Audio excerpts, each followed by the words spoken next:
नमस्कार विद्यार्थी मित्रो, मी श्री प्रदीप सावंत, माऊली माध्यमिक विद्यालय सोनुर्ली, तालुका सावंतवाडी, जिल्हा सिंधुदुर्ग. आजच्या या नवीन व्हिडिओमध्ये तुम्हा सर्वांचं मनपूर्वक स्वागत करतो. मित्रो, आजच्या आपल्या पाठाचं नाव आहे अंतर्गत हालचाली, इयत्ता 9वी, विषय भूगोल.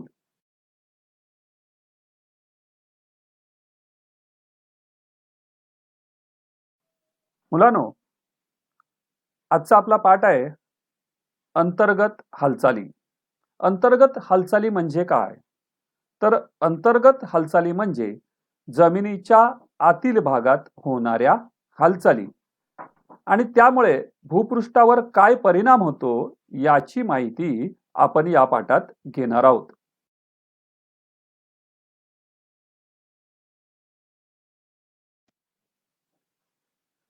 मुलांनो, या पाठाची सुरुवात नेपाळमध्ये झालेल्या भूकंपाच्या बातमीने करू. मुलांनो, ही बातमी पहा. ही नेपाळमधील भूकंपाची बातमी आहे. तर विद्यार्थी मित्रो, मी संपूर्ण बातमी तुम्ही वाचाल असं गृहीत धरतो आणि ही बातमी मी थोडक्यात वाचतो. मृत्यूचे तांडव. भूकंपाने नेपाळमध्ये 1500 जणांचा बळी. काठमांडू, तारीख 25. PTI. नेपाळमध्ये येथून जवळच असलेल्या लामजुंगमध्ये आज अर्ध्या तासाच्या अंतराने झालेल्या 7.9 आणि 6.6 रिश्टर स्केल क्षमतेच्या 2 तीव्र भूकंपामुळे नेपाळसह भारत, पाकिस्तान, बांगलादेश, म्यानमार आणि तिबेटच्या काही भागाला जोरदार हादरा बसला. या भूकंपामुळे नेपाळमध्ये मोठे नुकसान झाले असून सुमारे 1500 जणांचा मृत्यू झाला असल्याचे सरकारने जाहीर केले आहे. याशिवाय हजारो जण जखमी झाले आहेत. ढिगारे उपसण्याचं काम रात्री उशिरापर्यंत सुरू असल्याची ही संख्या आणखी वाढण्याची शक्यता आहे. तर विद्यार्थी मित्रांनो, मी या बातमीवर आधारित काही प्रश्न आहेत ते वाचून त्याची उत्तरे पण आपण या पाठामध्ये या बातमीच्या आधारे पाहणार आहोत. या बातमीमध्ये पहिला प्रश्न आपण असा विचारलाय की या बातमीत मृत्यूचे तांडव कशामुळे घडले आहे? तर आपल्याला लक्षात येतं की हे मृत्यूचे तांडव भूकंपामुळे घडलेले आहे. दुसरा प्रश्न आहे बघा पुस्तकाच्या या बातमीच्या खाली, या भूकंपाची तीव्रता किती होती? तर याचं उत्तर येईल या भूकंपाची तीव्रता 7.9 आणि 6.6 रिश्टर स्केल एवढी होती. प्रश्न आहे, या भूकंपामुळे सर्वात जास्त परिणाम झालेला देश कोणता? तर याचं उत्तर आपल्याला इथे दिसतंय की नेपाळ देश, की ज्यामध्ये सर्वात जास्त या भूकंपाचा परिणाम झालेला आहे. पुढचा प्रश्न आहे, भूकंपाचे केंद्रस्थान कुठे होते?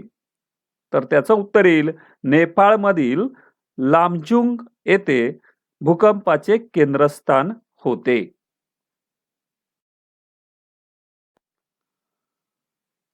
भूकंपामुळे इतर आपत्तीग्रस्त प्रदेश कोणते आहेत? तर भारत, पाकिस्तान, बांगलादेश, म्यानमार आणि तिबेट हे इतर आपत्तीग्रस्त प्रदेश आहेत. भूकंपाचे केंद्र किती खोलीवर होते? भूकंपाचे केंद्र भूगर्भामध्ये सुमारे 11 किलोमीटर खोलीवर होते. मग मला सांगा, भूकंपामुळे कोणकोणत्या प्रकारची हानी झाल्याचे दिसून येते?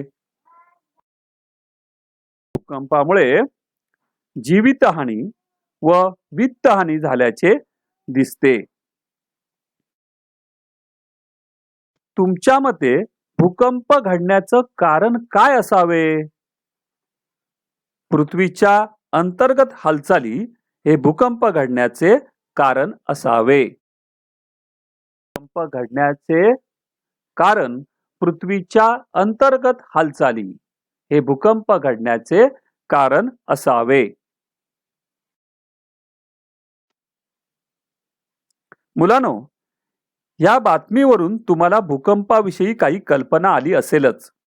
या नैसर्गिक घडामोडी पृथ्वीवर होत असतात.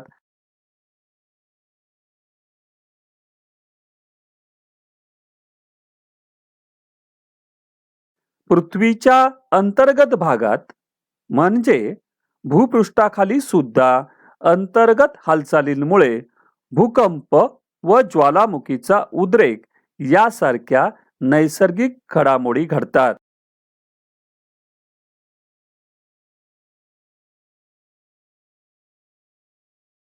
पृथ्वीच्या अंतर्गत भागात म्हणजेच भूपृष्ठाखाली सुद्धा अंतर्गत हालचालींमुळे भूकंप व ज्वालामुखीचा उद्रेक यासारख्या नैसर्गिक घडामोडी घडतात.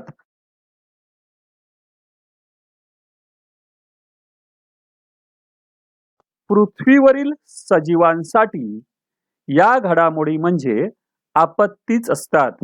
यांना नैसर्गिक आपत्ती म्हणतात.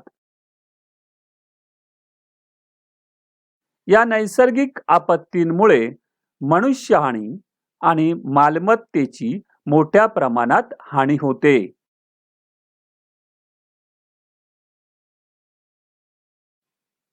मुलांनो, आता आपण एक प्रयोग करूया. यासाठी आपण काही गोष्टी, काही वस्तूंची रचना करूया. आता आपण असं करूया बघा, म्हणजे आपल्याला अंतर्गत हालचाली चांगल्या प्रकारे समजतील. त्यामुळे भूकंप कसा होतो हेही समजेल. आपण काय करूया, ह्या टेबलावर तुमच्या काही वया ठेवूया. प्रथम काही वया टेबलावरती एकमेकांवर ठेवा. नंतर त्यावरती खडू, डस्टर, शार्पनर, रबर अशा 3-4 वस्तू उभ्या करून ठेवा. आता मधीलच एक वही तिच्यावरील वया न हलवता चटकन काढून घ्या. पहा काय झाले. मधलीच वही काढल्याने त्याचा धक्का किंवा परिणाम उभ्या असलेल्या वस्तूवर झाला आणि त्या पटकन पडल्या. हे आपल्याला ह्या प्रयोगातून तुमच्या लक्षात येईल. आता दुसरा प्रयोग करूया.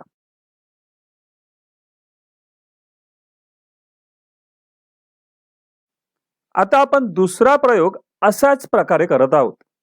आता आपण पहिल्या प्रयोगात केली होती तशीच अगदी रचना परत करणार आहोत. वयांवर वया ठेवून त्याच्यावर त्याच वस्तू ठेवा. आता मी ह्या वयांच्या गट्ट्याला हळूच धक्का देतो बघा. पाहिलं काय झालं, तर माझ्या धक्क्याचा वस्तूंवर फारसा परिणाम झाला नाही. पण आता परत जोराचा धक्का देतो बघा. वरील सर्व वस्तू परत पहिल्यासारख्याच पडल्या. आकृती 3 मध्ये तुम्हाला हे दिसत असेल. म्हणजे खाली काही हालचाली झाल्या किंवा जोराचा धक्का बसला तर काय होतं हे आकृती 4 मध्ये तुम्हाला दिसतंय. आकृती 4 मध्ये दिसतंय की जोराचा धक्का दिला तर त्या वस्तू अगदी खाली जोरात पडल्या. 3 मध्ये सुद्धा या वस्तू पडल्या होत्या पण जोराचा धक्का नव्हता. चौथ्या आकृतीमध्ये आपण जोराचा धक्का दिला.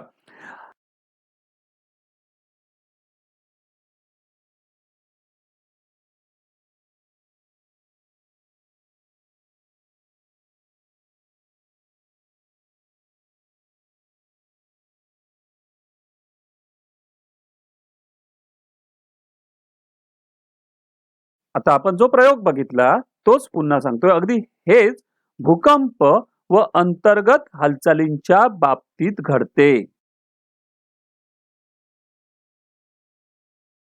जमिनीच्या अंतर्गत भागात हालचाल झाल्यास भूपृष्ठावरील गोष्टींवर परिणाम होऊन त्या पडतात, मोडतात, कोसळतात.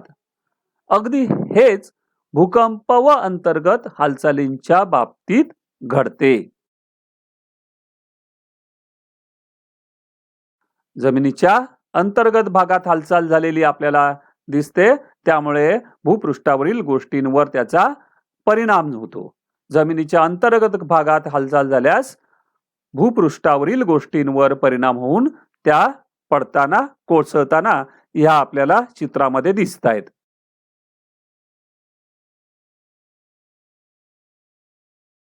आता आपण बघणार आहोत भूकंप व ज्वालामुखी. याचं भौगोलिक स्पष्टीकरण आपण करणार आहोत. भूकंप व ज्वालामुखी या घटना पृथ्वीच्या अंतरंगातील अस्थिरतेमुळे घडतात. व ज्वालामुखी या घटना पृथ्वीच्या अंतरंगातील अस्थिरतेमुळे घडतात. प्रावरणाचा विस्तार खोलीनुसार 33 किलोमीटर ते 2865 किलोमीटर इतका असतो.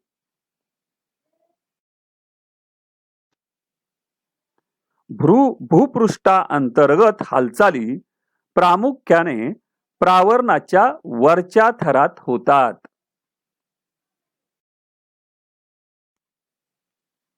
प्रावरणातील किरणोत्सारी पदार्थातून प्रचंड प्रमाणात ऊर्जा निर्माण होत असते.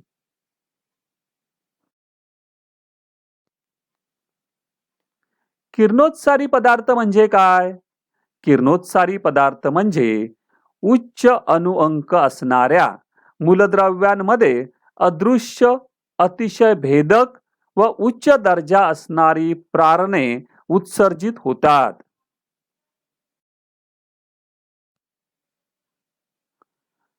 असे गुणधर्म असलेल्या पदार्थास किरणोत्सारी पदार्थ असे म्हणतात.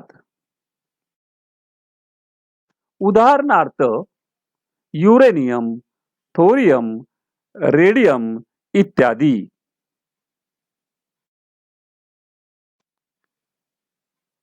अशा प्रकारच्या प्रचंड ऊर्जेच्या ऊर्जालहरी तयार होतात. या ऊर्जालहरी एका ठिकाणाहून दुसऱ्या ठिकाणी जमिनीच्या अंतर्गत भूभागातून वाहत असतात.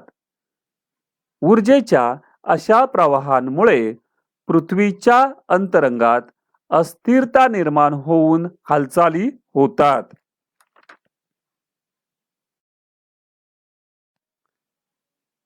या अंतर्गत हालचालींचे त्यांच्या गती, दिशा व भूरूपांवरून वर्गीकरण केले जाते.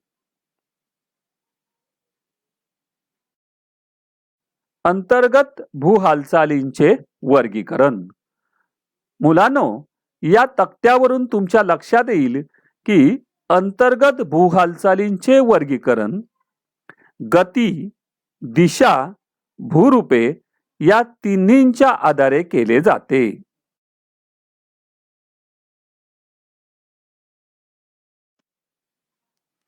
गती म्हणजे भूगर्भात तयार होणाऱ्या ऊर्जेची गती.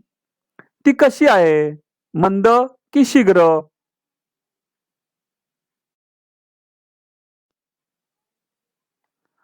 जर गती मंद असेल तर पर्वत आणि खंडांची निर्मिती होते.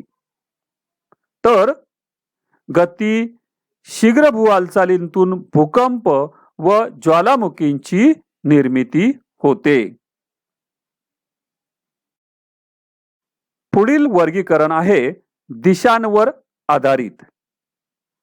म्हणजे निर्माण झालेली ऊर्जा कोणत्या दिशेने वाहते त्यानुसार भूहालचाली होत असतात.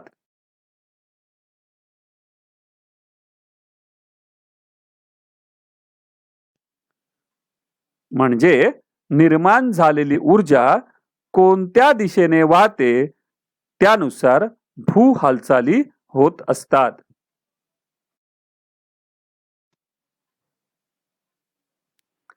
त्यातील पहिला प्रकार आहे क्षितिज समांतर भूहालचाली आणि दुसरा प्रकार आहे भूहालचालींचा प्रकार आहे ऊर्ध्वगामी, अधोगामी भूहालचाली.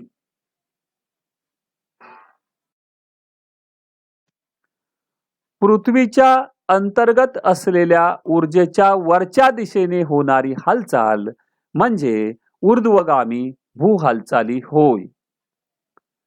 तर अधोगामी भूहालचाली म्हणजे भूपृष्ठा अंतर्गत निर्माण झालेली ऊर्जा खालच्या दिशेने जाणे. त्यामुळे तयार होणारी हालचाल म्हणजे अधोगामी भूहालचाली होय. आता आपण वर्गीकरणाचा तिसरा आधार म्हणजे भूरूपे पाहूया. पृथ्वीवर जमिनीची जी विविध रूपे आढळतात त्यांना भूरूपे असे म्हणतात. उदाहरणार्थ खंड, पर्वत, दऱ्या, डोंगर इत्यादी.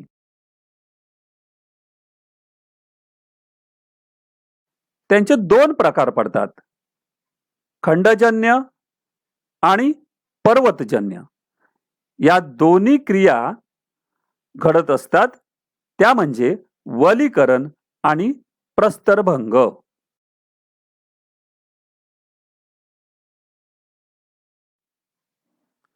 पृथ्वीच्या प्रावरणाच्या भागातील हालचालींचा भूकवचावर दाब पडून भूकवचाला वळ्या पडणे किंवा घड्या पडण्याची क्रिया म्हणजे वलीकरण होय. म्हणजे वलीकरण म्हणजे काय ते आपण या ठिकाणी पाहतोय. आता पाहूया प्रस्तरभंग किंवा विभंग म्हणजे काय. या आकृतीमध्ये तुम्हाला दिसत असेल की या खडकाला किंवा इथे या जमिनीला प्रस्तरभंग झालेला दिसतोय. अंतर्गत हालचालींचा खडकांवर ताण पडल्याने खडकांना तडे जातात म्हणजेच खडक तुटतात. अशा तड्यांना प्रस्तरभंग किंवा विभंग असे म्हणतात. अशा तऱ्हेने अंतर्गत भूहालचालींचे वर्गीकरण आपल्याला करता येते. वर्गीकरणाचा आधार आहे गती, दिशा व भूरूपे.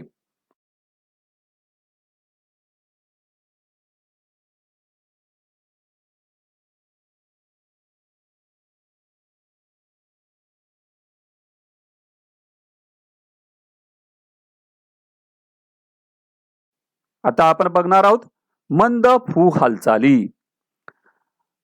मंद भूहालचालींची सविस्तर माहिती आपण घेऊ. मुलांनो, मंद या शब्दावरूनच आपल्याला या हालचालींचे स्वरूप समजते. मंद म्हणजे सावकाशपणे होणाऱ्या भूहालचाली. या भूहालचालींचे परिणाम पर्वत निर्मिती आणि खंड निर्मितीच्या स्वरूपात दिसून येतात.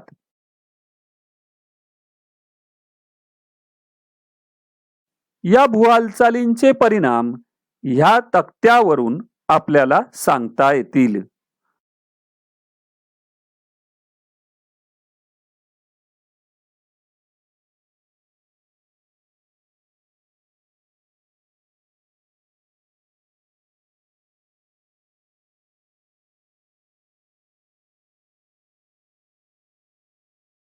पहिल्या आकृतीमध्ये तुमच्या लक्षात येईल ऊर्जा लहरींच्या हालचालींची दिशा दोन प्रकारची आहे. पहिली एकमेकांकडे येणाऱ्या लहरी आणि दुसरी एकमेकांविरुद्ध जाणाऱ्या लहरी.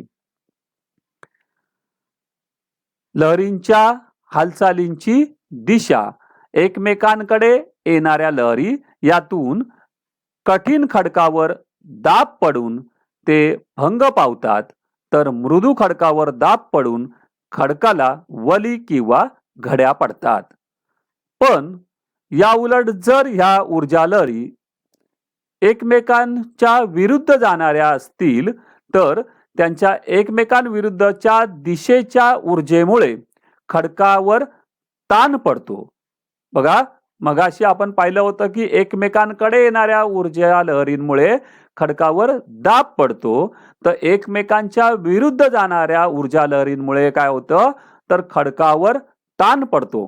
त्यामुळे कठीण खडकामध्ये प्रस्तरभंग होतात आणि मृदू खडकांमध्ये अशा प्रकारे प्रस्तरभंग सुद्धा होत असतात. म्हणजे मृदू आणि कठीण खडकांमध्ये एकमेकांविरुद्ध जाणाऱ्या ऊर्जा लहरींमुळे ताण पडून प्रस्तरभंग होतात.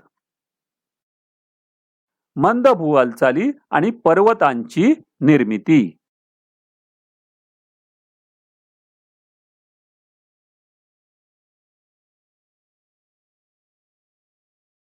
मंद भू हालचालींमुळे पर्वत आणि खंडांची निर्मिती कशी होते ती आपण पाहूया.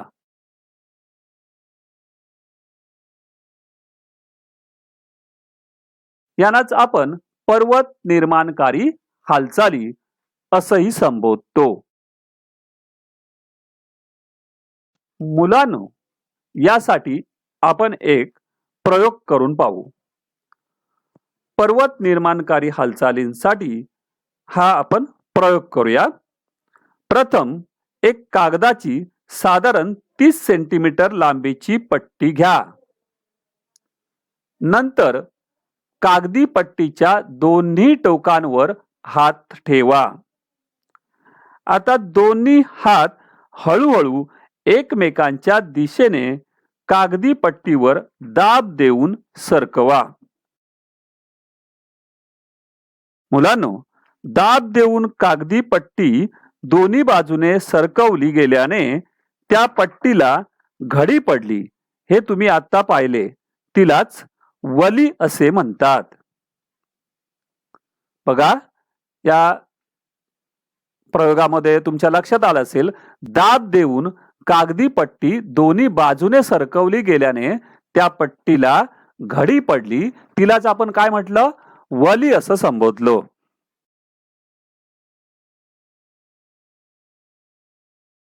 याचं भौगोलिक स्पष्टीकरण आपण असं देऊ. पट्टीच्या दोन्ही टोकांवर हात ठेवून दोन्ही टोके एकमेकांकडे सरकवली त्यावेळी पट्टीवर जे कार्य झाले त्याला दाब असे म्हणतात. म्हणजे पट्टीच्या दोन्ही टोकांवर दोन हात ठेवून आपण पट्टीवर काय दिला? दाब दिला. दाब हे कार्य झालं.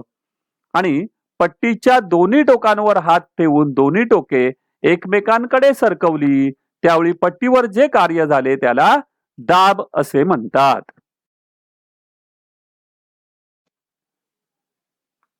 पट्टीच्या दोन्ही टोकावर हात ठेवून दोन्ही टोके एकमेकांकडे सरकवली त्यावेळी पट्टीवर जे कार्य झाले त्याला दाब असे आपण म्हटलो. पट्टीच्या दोन्ही बाजूंकडून पट्टीच्या केंद्राकडे म्हणजेच मध्य भागाकडे दाब दिला गेला.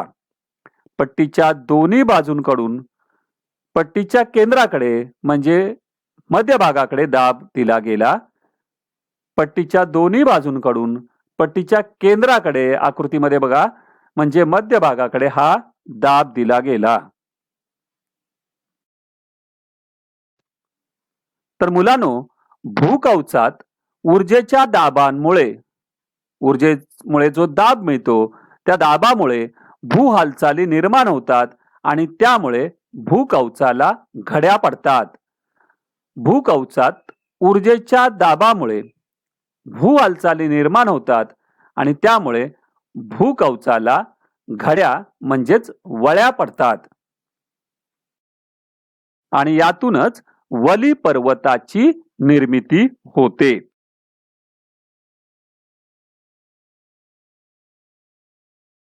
पृथ्वीच्या अंतर्गत भागातून ऊर्जेचे वहन होते.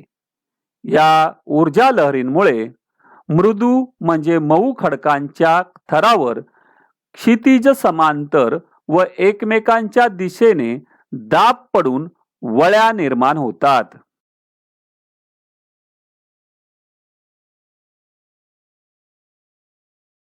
या ऊर्जा लहरींमुळे मृदू म्हणजेच मऊ खडकांच्या थरावर क्षितिज समांतर व एकमेकांच्या दिशेने दाब पडून वळ्या निर्माण होतात. दाब तीव्र झाल्यास म्हणजेच दाब प्रचंड प्रमाणात निर्माण झाल्यास वळ्या मोठ्या प्रमाणात पडतात. त्यांची गुंतागुंत वाढते.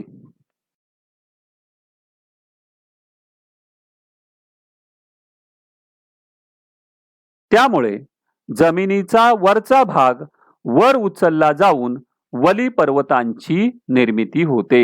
वली पर्वतांची निर्मिती कशी होते ती आपण या ठिकाणी पाहत आहोत.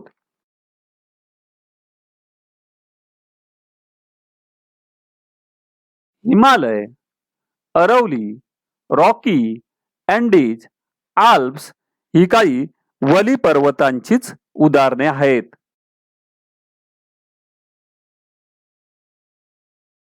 एखाद्या पर्वताचा भाग वलीकरण झाल्यानंतर कसा दिसतो हे तुम्हाला या आकृतीतून आपल्याला लक्षात येईल.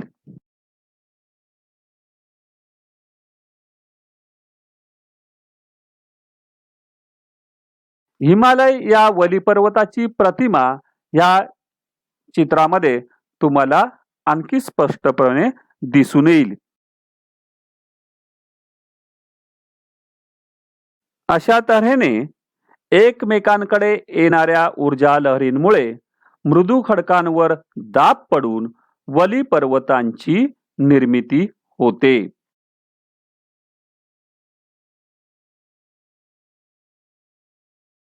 आता आपण एकमेकांविरुद्ध जाणाऱ्या ऊर्जा लहरींमुळे खडकांवर काय परिणाम होतात याची माहिती घेणार आहोत.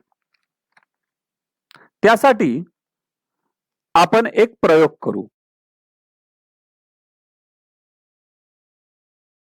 प्रथम पातळ कागदाची एक लांब पट्टी घ्या. त्या कागदी पट्टीचे एक टोक उजव्या हातात व दुसरे टोक डाव्या हातात धरा. आता पट्टीची दोन्ही टोके एकमेकांच्या विरुद्ध दिशेने ओढा. बघा काय होईल. दोन्ही बाजूनी जोरात ओढले गेल्यामुळे त्या पट्टीवर ताण पडला आणि पट्टी तुटली आणि पट्टीचे दोन वेगवेगळे भाग झाले. भौगोलिक स्पष्टीकरण.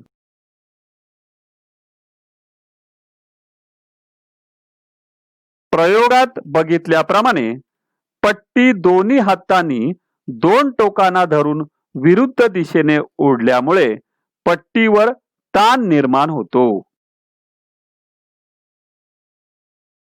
अगदी अशाच प्रकारे भूकवचात जेव्हा विरुद्ध दिशेने हालचाली होतात तेव्हा ताण निर्माण होऊन भूकवचाला तडे जातात. आता आपण पाहणार आहोत गट पर्वत.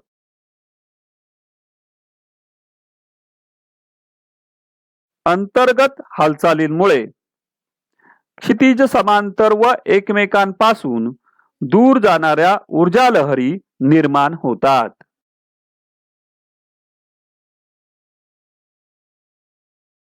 अशा वेळी खडकांवर ताण निर्माण होतो, त्यामुळे खडकांना तडे जातात. हे तडे विभंग म्हणून ओळखले जातात.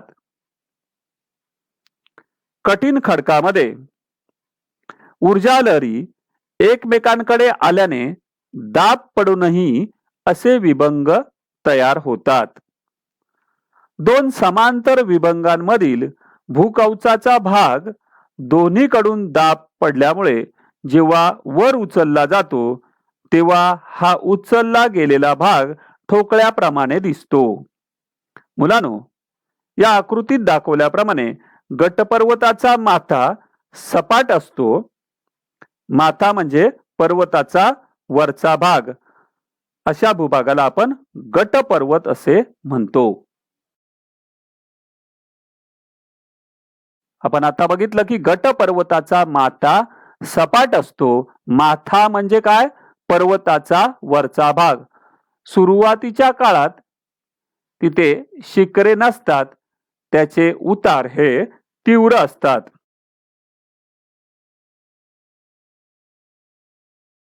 युरोपमधील ब्लॅक फॉरेस्ट पर्वत, भारतातील मेघालय पठार हे असे गटपर्वताचीच काही उदाहरणं आहेत. आता आपण बघणार आहोत खचदरी.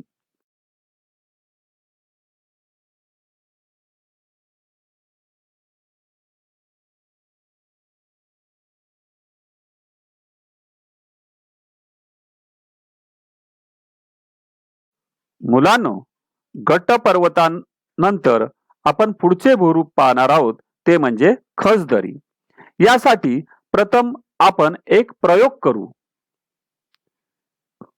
प्रथम 3 समान आकाराच्या वया घ्या. त्या एका टेबलाच्या वरती 2 ते 3 सेंटीमीटर अंतर ठेवून घट्ट धरा. आता यातील दोन्ही बाजूच्या दोन्ही वया एकमेकांपासून किंचित दूर करा.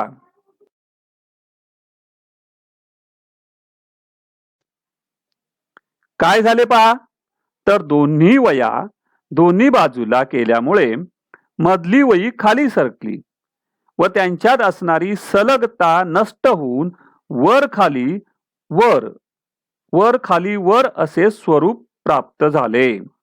बघा, या तिसऱ्या आकृतीमध्ये दिसतंय, दोन्ही वया बाजूला केल्यामुळे मधली वही खाली सरकली व त्यांच्यात असणारी सलगता नष्ट होऊन वर खाली वर असे स्वरूप प्राप्त झाले. याचं भौगोलिक स्पष्टीकरण आपण बघू. भूपृष्ठावर क्षितिज समांतर हालचाली जेव्हा परस्पर विरोधी दिशांना होतात तेव्हा भूकवचातील खडकांवर ताण पडतो. हा ताण वाढल्यामुळे खडकाला तडे पडतात, त्यामुळे खडकात विभंग निर्माण होतात. परिणामी दोन्ही बाजूचे खडक विरुद्ध दिशेने सरकतात आणि खडकांच्या थरांची सलगता राहत नाही.